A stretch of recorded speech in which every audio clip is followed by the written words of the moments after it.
Monsieur le Président, depuis l'annonce du 13 avril, le déconfinement est dans toutes les têtes. Le jour J, c'est le 11 mai, c'est-à-dire dans 20 jours. Le temps presse. Nous souhaitons la réussite du déconfinement, mais pour cela, il va falloir faire un effort supplémentaire, un effort vers plus de clarté, plus de proximité et plus de solidarité. La clarté n'est pas au rendez-vous sur les masques, sur l'ouverture des écoles, sur les tests ou sur les activités autorisées à reprendre. Savoir si oui ou non il sera obligatoire de porter un masque grand public autre part que dans les transports devient urgent. Les commandes des masques, c'est maintenant. Trouver un fournisseur, engager les dépenses, loin d'être négligeable, c'est maintenant. Les collectivités locales doivent être fixées.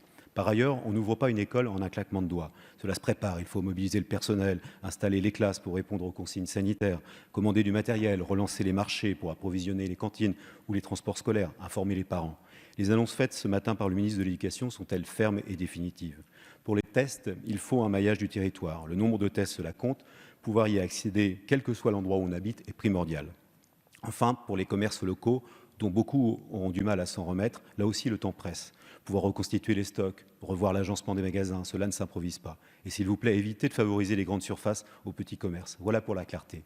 Pour la proximité, cela veut dire s'appuyer, vous l'avez dit, sur les maires qui ont été remarquables d'agilité et d'efficacité depuis le début de cette crise. Mais il faut leur faire confiance. Fixer le cap, donner un cadre, c'est votre rôle. Mais laissez-les déterminer sur le terrain en lien avec les préfets des plans locaux de déconfinement adaptés aux réalités locales.